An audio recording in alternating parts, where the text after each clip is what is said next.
Those will be entered into the record, and the gentlelady from New Mexico is now recognized. Thank you, Madam Chairman.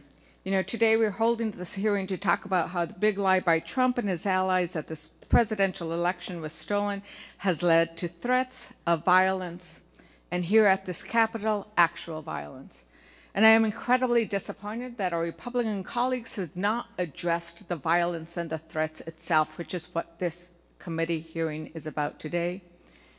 They have not listened to your testimony and the difficulties that you have faced, that your families have faced, and that your colleagues have faced, and those you supervise.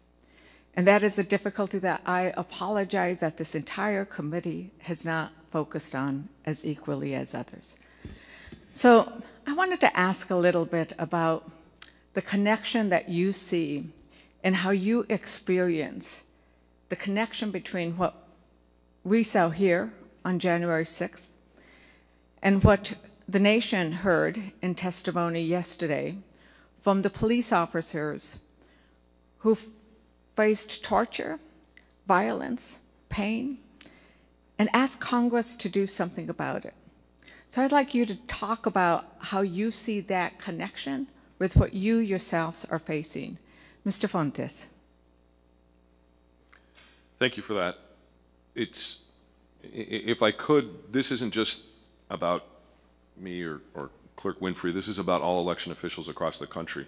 We are a unified band of bipartisan brothers and sisters and cousins and aunts and uncles. We learn from one another, we exchange best practices, and we certainly do share our experiences.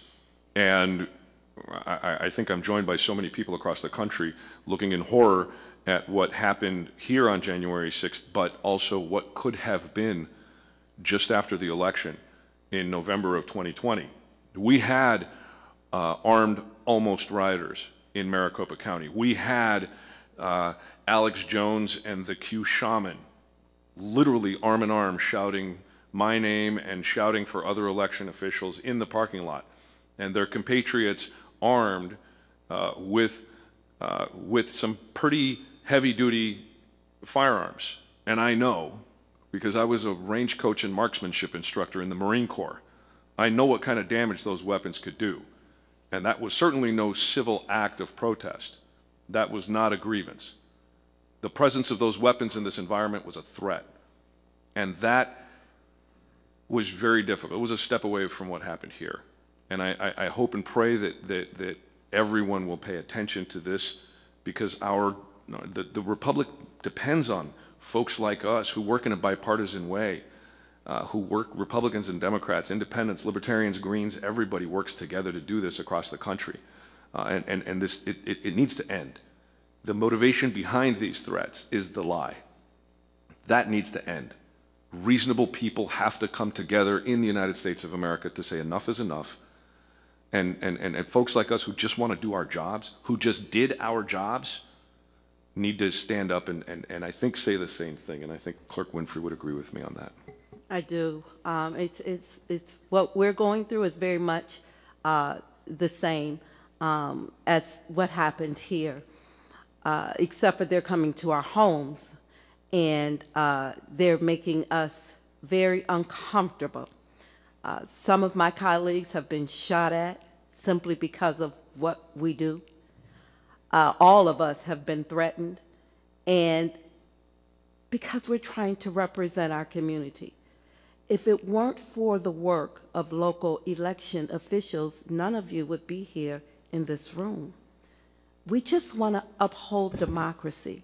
We just want to ensure that everyone votes. And it's unfair that we're attacked for doing our job. I feel afraid. I know that I'm going to get some kind of repercussion from just this sitting here today. But I decided to do it because I believe in the right to vote. I believe that every eligible elector should be allowed to vote easily and fairly. Well, thank you. What you are doing today and what you do in your work and what your colleagues do your work, that is true patriotism. And those who attack it or who would limit it, that is truly un-American, and we must call it for what it is. It is un-American. I see my time is coming to an end. Madam Chair, I'd like to submit for the record a Reuters special report. The Trump-inspired death threats are terrorizing election workers. And similar to the Brennan Center report, it documents just incidents after incidents of violence threatened against those who carry on and uphold our democracy on a day-to-day basis. Madam Chair.